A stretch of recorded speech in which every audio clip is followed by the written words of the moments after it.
Hello, Mark. No Mark there.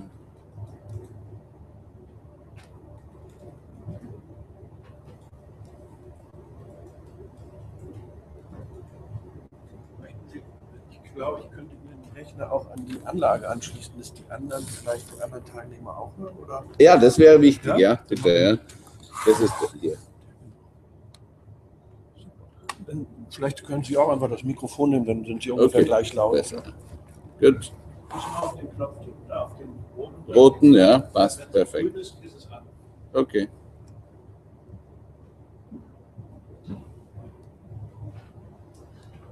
Well, I would suggest we start. Christina, please join us. And also Helen and Meredith. It isn't.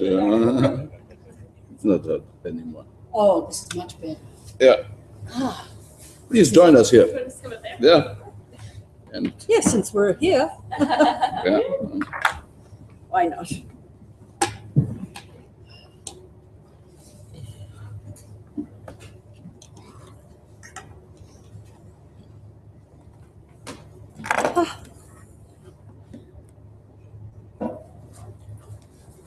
So, welcome to the Education, Communication and Outreach Stakeholders Community Meeting.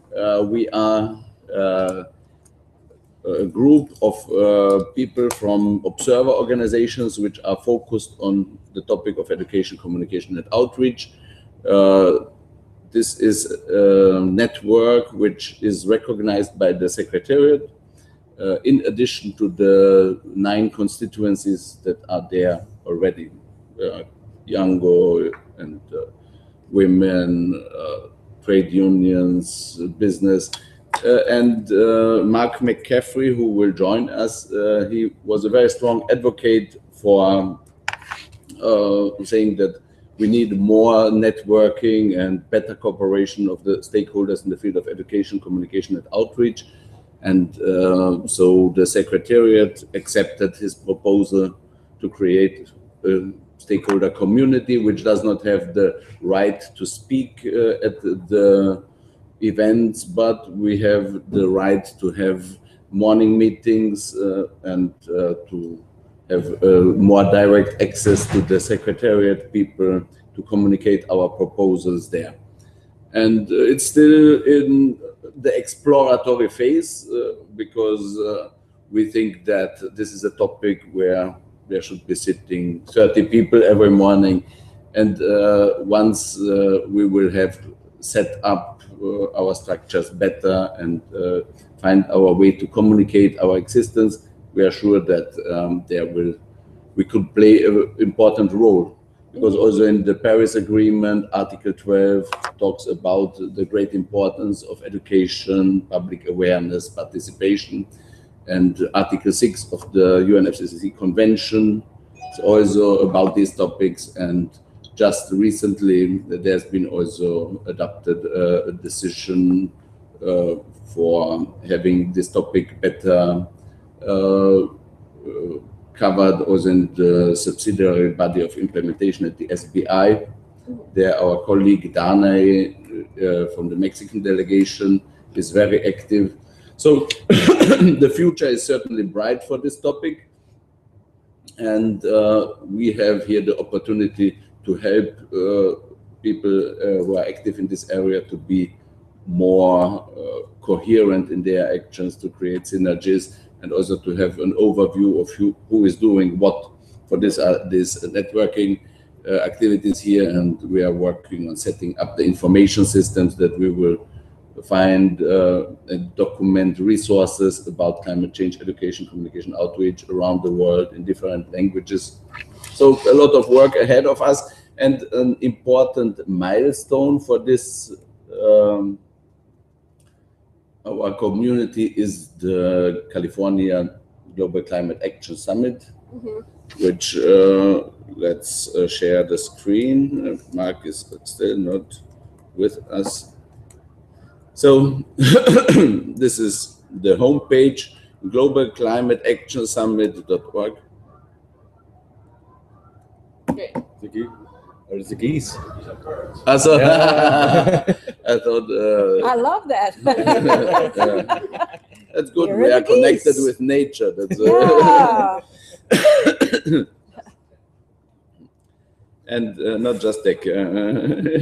So this Global Climate Action Summit has been initiated by the UNDER2 coalition, which is subnational governments and regions who want to have leadership on this transition to a zero carbon society.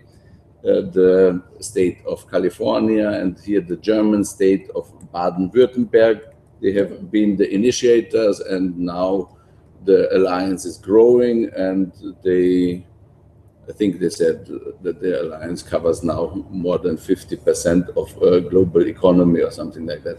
So it's really big players are now in this alliance, and a landmark event of this coalition will be the Global Climate Action Summit. And as the origin is from this subnational governments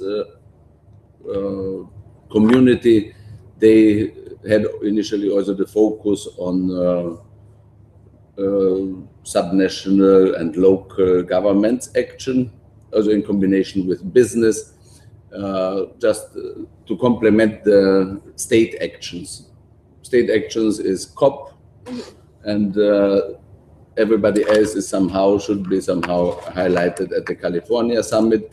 And but at the preparatory meeting in New York, I think it was on the 20th of September or 21st of September, at the climate group, there they didn't have any activities planned for youth, although they said everybody should be engaged, it should be a very participatory and open event. They did not have anything on youth. And so we said, why don't we work together on getting youth engaged through music? And I will show you now a brief video from the UNFCCC about our activities at the COP21. So you see how we've done it before, and we'll try to do it again for the California Summit.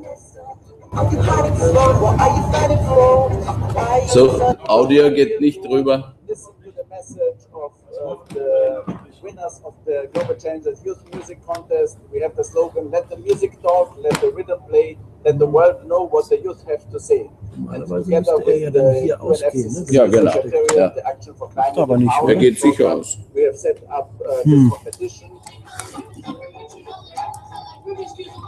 100 young people around the world who shared their messages for COP21 as a success, but also how can we empower and develop the skills of young people to address climate change and to be part of the solutions when we face global challenges. So the competition was launched at the beginning of this year, and then we called young people to submit music in terms of messages that would be heard by everyone around the world. Last time we make a lot of music, so I congratulate you. This is your award. Just a brief description of what this video and music means for us as a representation of the thousands Das of wird youth noch projizieren. who have collaborated.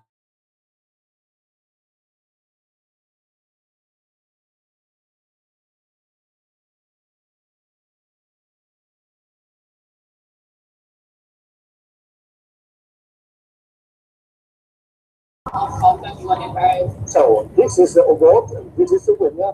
I give it to you and congratulate you. This is really helpful.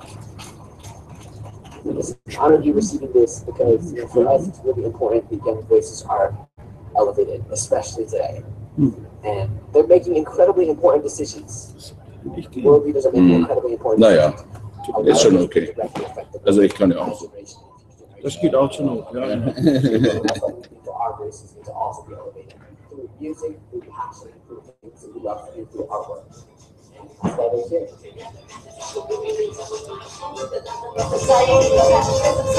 Break down the walls from here to the top.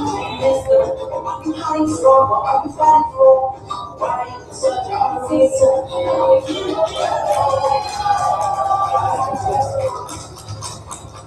Yeah. So you see, the intervention logic is that we give young people an opportunity to communicate their views on climate action, and that one element is the online competition, having a call for music, and we then organize online voting and jury voting, and we bring the winners to an event, to an edutainment show.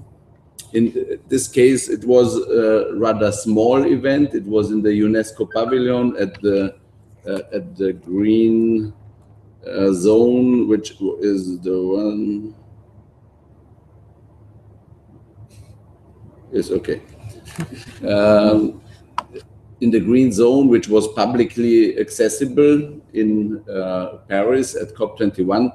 And for the California Summit, we are planning to have a big event with celebrities engagement, and also looking how this entertainment industry potentials of California can be connected with the youth power, with these youth-focused narratives of transition towards low-carbon society. And we have here Christina, who is a media expert living in California, who will help us to make this happen. And we will try to have it then also broadcasted by TV stations all over the world.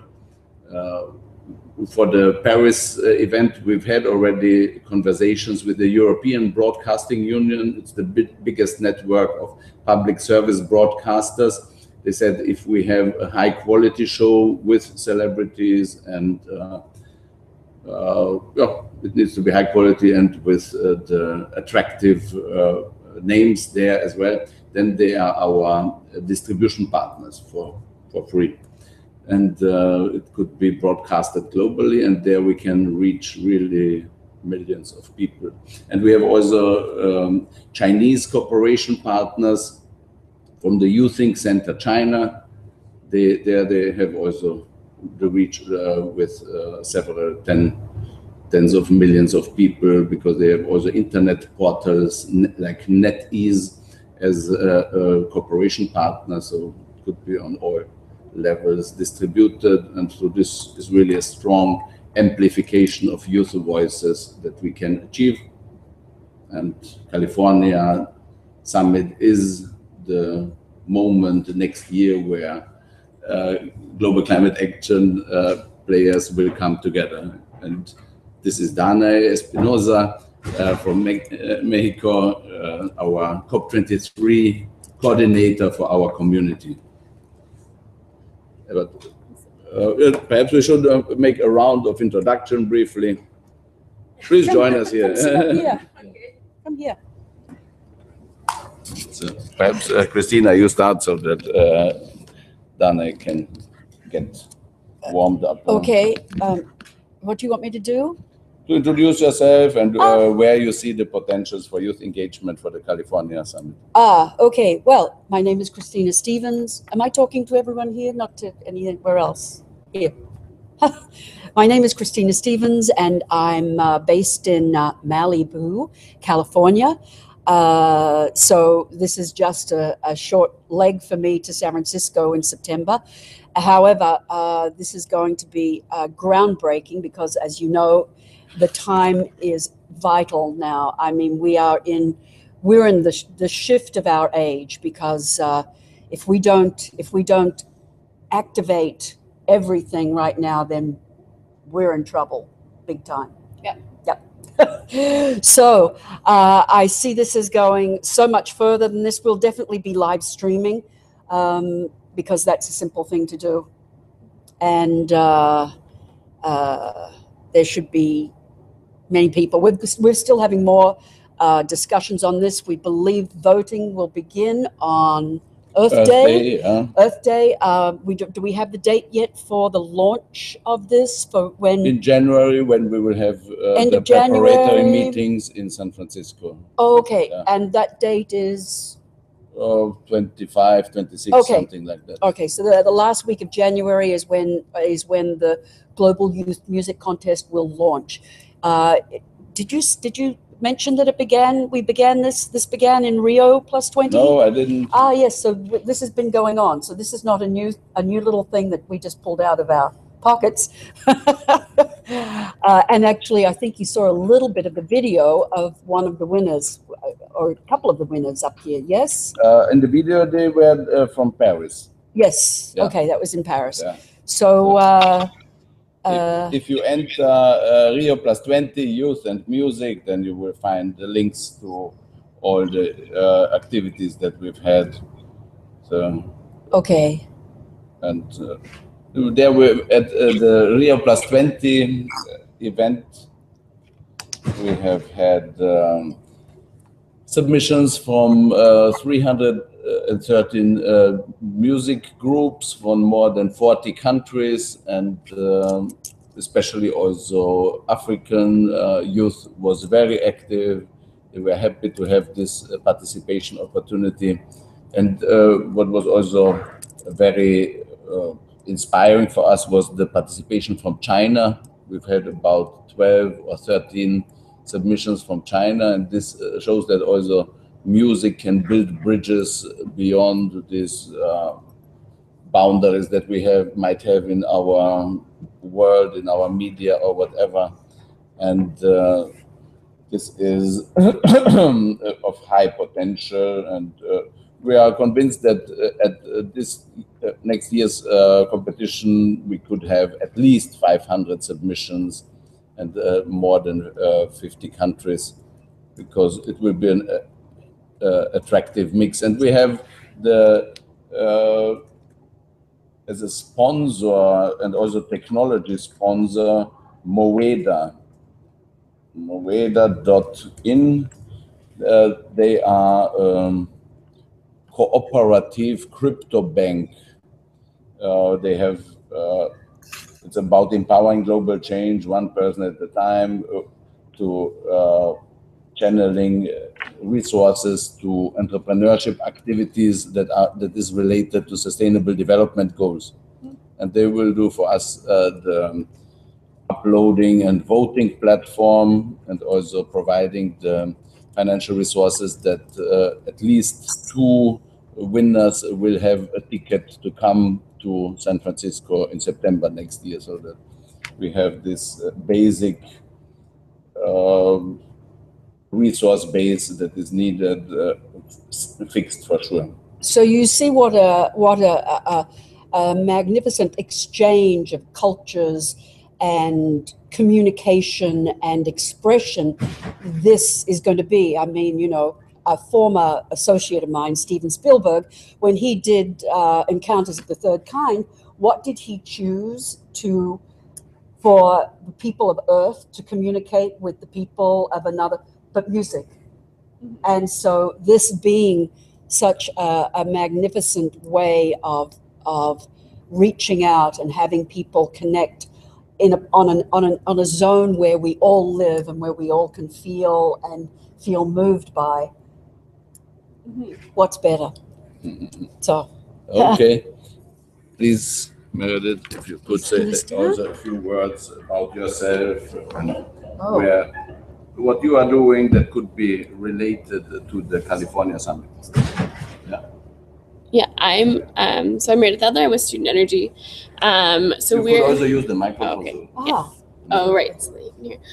So I'm with Student Energy. We're a global not-for-profit that works with university students on energy and climate change, and mainly around youth entrepreneurship and building the skills that are necessary for the entrepreneurial mindset. So we have a network of about 50,000 students in 130 different countries who work with us on different events and projects and participate in our capacity building programs. So like typically how we see youth engagement is really, bringing youth innovation to the forefront around how young people and their ideas can accelerate climate action.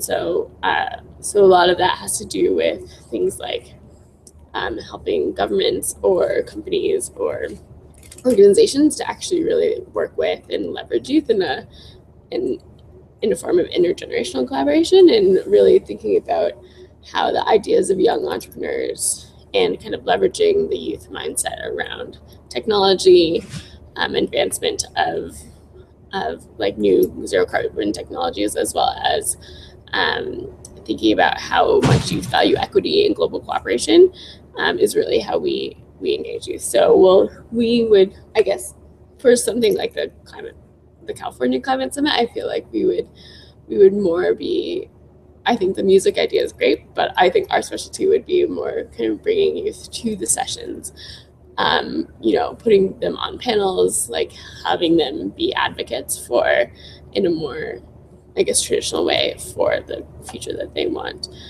We do a lot of things like case competitions, innovation jams, like partnership programs with youth, those types of things. Okay, very good. That's great. Yeah. And for your information, we are going to have tomorrow at 9:30 a press conference on the topic how creative entrepreneurship can ignite climate action. And you are very welcome to share your work there at the press conference if you will sure. find Thank time you. to join us there. Yeah. Helen, please. For sure. So my name is Helen Watts, and I also work with Student Energy. So not to reiterate what Meredith already put so well, but yeah, we really feel that kind of creating these spaces for young people to be involved in decision-making processes, to be at kind of the forefront of the conversations that are happening right now in terms of finding solutions for kind of accelerating the sustainable transition is really, really critical as they're kind of the long run on any decision that's made going forward. They're the ones who are going to be carrying it out. So the more experience that we can provide to them in terms of how to engage in these more formalized processes, how to create spaces where, their ideas and their mindsets can be leveraged, that's an investment for the future for all of us. So we also run an international summit every 2 years that brings about 600 students from 85 different countries. So we really do feel like, we've seen a marked interest from young people in kind of having these kinds of spaces where they can interact with each other, but also interact with, the industry professionals and the leaders who are making this happen on the ground right now. So the more kind of spaces that we have, like these summits, like the Climate Action Summit, the better it is for the future that we're looking at. Perfect. Dana. Me. Yes. About everything. You could say something more. Was it about education, communication, and outreach? And Yeah. progress In fact, we have great news about it because it's a pleasure to meet you, by the way. But some of us, we were on the discussions under the SBI, the Subsidiary of Implementation, the Paris Agreement, and was a very successful thing because education, training, and capacity building, etc., was not on the table. So some of us, we were working through UNGO, but many of us, we have a pink badge, so we got the authorization of our delegations to speak behalf of our countries. Unfortunately, we put on the table education, and right now is part of the negotiations. So today is the last informal consultation about this topic, just half an hour. So it's just to clarify some things like, well, it's going to be fine because we're working very hard on that. So I can see that we have a lot of potential because education was was not a topic into the negotiations, financing and another stuff, but the education was not on the table as an issue to discuss for the countries. So right now it's part of the discussions for the countries. And it's a quite new topic, by the way, because they are like, okay, we have education, but what is the next step? But fortunately, we got it on the table, and I'm so happy to do it because in the group, right now we can work more on it because it's on the papers, it's official. So yeah, I think we're gonna have a 2018 great year for education and all the stuffs, because I think the most important thing is to get enough attention of the countries and enough attention of all the stakeholders about this. So that's my news. That's good news. That's very good news. That's our news. And the avenue to intervene will then be submissions, or will there be consultations where ECOS could, as a group, provide submissions, or what way could we influence then also or contribute? But I think we have a lot of potential in Jungo, in young people, in the youth, as well as in another stakeholders like civil society as observers too. Yeah. And well, I think the key to work on this in the next intersessional on April, May, to work on that.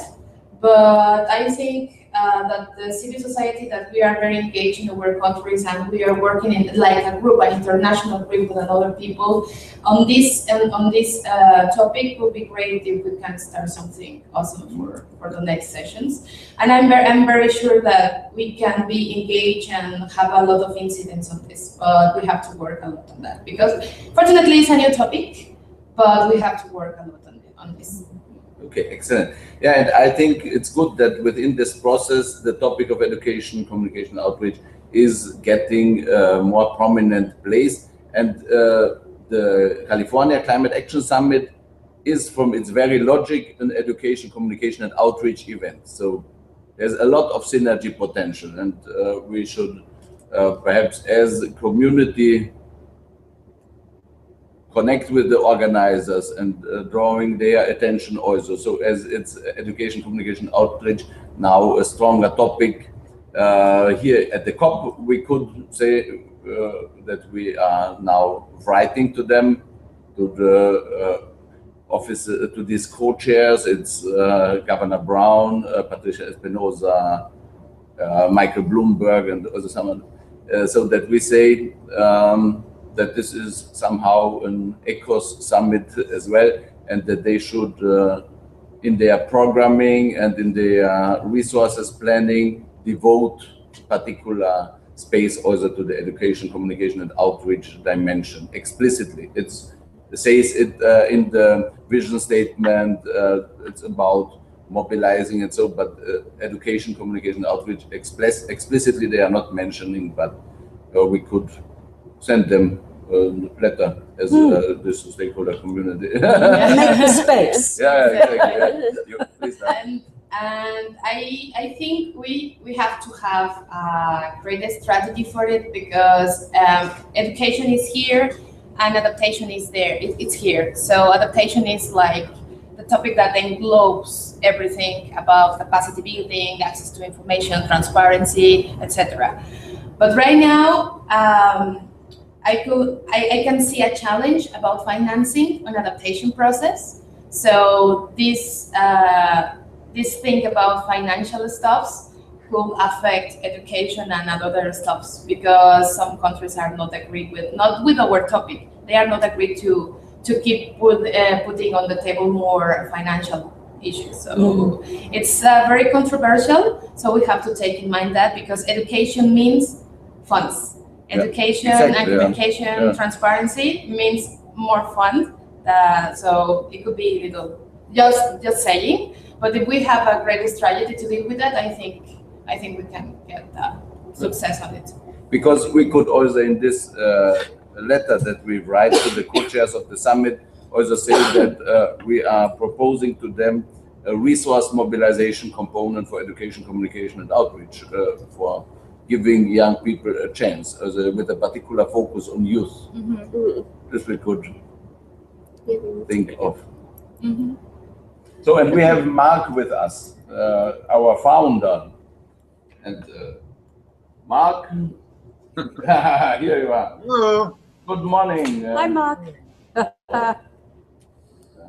So, I'm very happy to hear all these great ideas, and just want to maybe share a few impressions.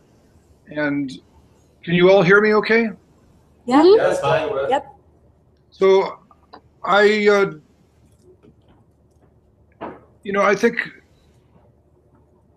many of us are frustrated that education consistently falls off the table and has to be, renewed and revitalized.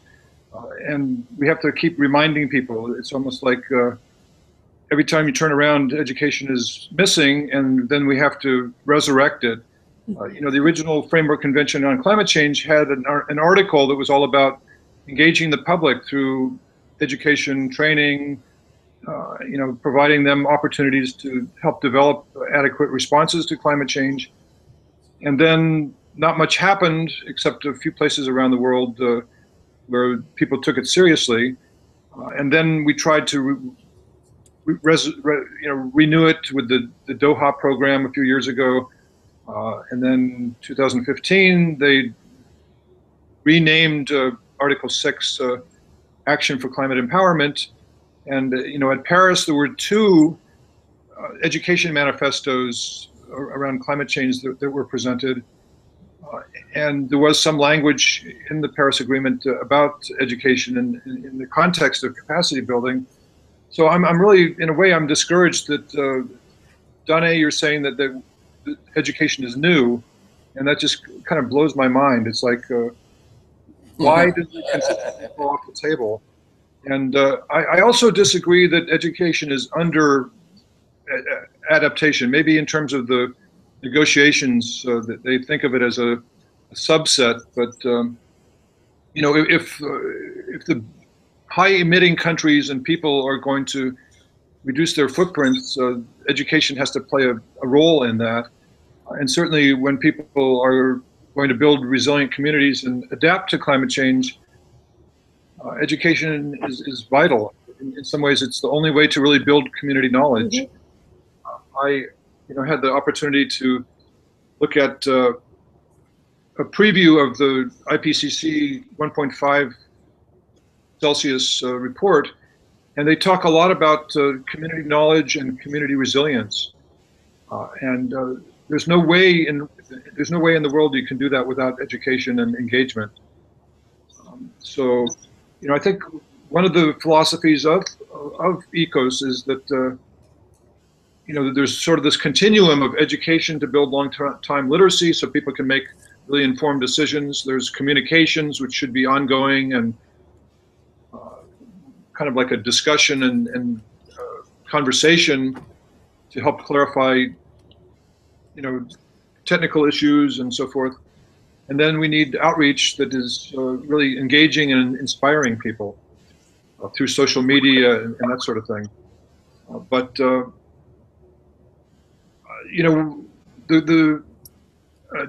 Danae made the comment about education is sort of being accepted. It's now sort of back on the table again. But now what? And I think that we can help answer that question of now what. In other words, we can make some clear proposals about, well, here's how we need to start scaling these efforts. We need to know where people stand to start with. And, from research and polling, we know that, 40% of 40% of adults around the world don't know about climate change. And they're struggling to survive, a lot of those 40%. But climate change is already impacting their lives. So, what can we do realistically at neighborhood scales, at household scales, but more importantly at community scales to really build resilience through climate literacy and engagement? So in terms of the California Summit, I agree that I think the idea of a letter to the co-chairs makes a lot of sense, and that it's still early enough in the planning process that we can start to really outline some good strategies, some demonstrations and so forth.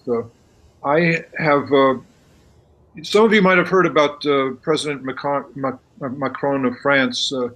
He has this initiative called Make the Planet Great Again. And it's basically to try to fill the leadership gap, since obviously the United States is denying, at the highest level, the United States is denying the power of the Paris Agreement and is trying to do everything they can to kind of sabotage it. So Macron is sort of filling the gap. And I've had some discussions with the folks there that are involved with the Make the Planet Great Again campaign, and so there may be some possible funding for demonstration projects, but I'll know more later this week about that. So I think in some ways we need to be thinking of funding from outside the usual circles, and that yes, if it's competing for existing funds that are already very limited, then that's a problem. We've also discussed about having the Green Climate Fund and maybe the Global Environment Fund require some kind of educational element to their proposals. That's been done in very successfully in the United States from NASA and the National Science Foundation, where a lot of the research projects that are funded require an education and evaluation component. So, maybe something similar could be done as part of our kind of lobbying efforts. Yes. So anyhow, I'm excited to hear the ideas that you all were talking about this morning. And yes, youth innovation engagement is really crucial. And I think that we also, as a recognized UNFCCC community, can also help encourage education, not just for youth, but for everybody.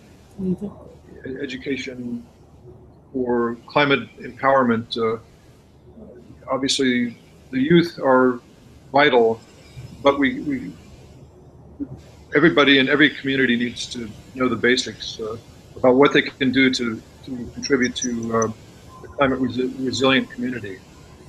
So anyhow, those are a few thoughts this morning that I just wanted to share. And in terms of the press conference tomorrow, Miro, maybe you can say a little bit more about the details of that? Yeah, so we have two press conferences. One is today about the youth engagement in the California Global Climate Action Summit. It's at 7:30. And tomorrow the press conference is about entrepreneurship.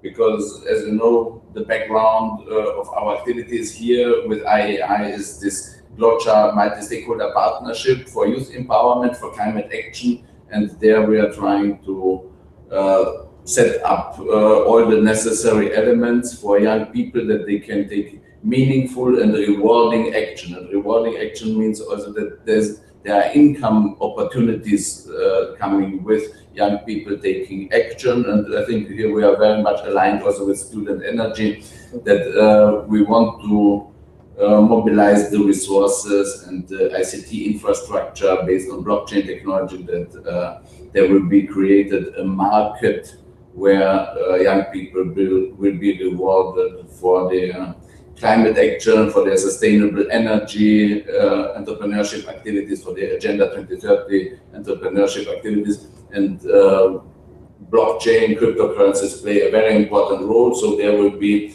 tomorrow at the press conferences people who will speak about entrepreneurship innovations for climate action, and also people from the blockchain hackathon for climate action, which is going on these days, really trying finding innovative solutions for the climate crisis, which at the same time are wealth generating, income generating. And because this is the formula to go. In many places, governments don't want to speak about climate action because they think it's they have other priorities. But when we frame everything also as job creation and this kind of things, connecting young people locally with global resources for well-being, for personal development and local development, then in this framing we get more government buy-in and city administrations buy-in and support. That's tomorrow, the press conference. And today's one is for the California Summit. And we will have probably another 2-3 minutes. I've seen people coming in. I think they have an event at 10. So, but some concluding remarks on the panel. Flo, you didn't say anything yet, please. Sure. Good morning.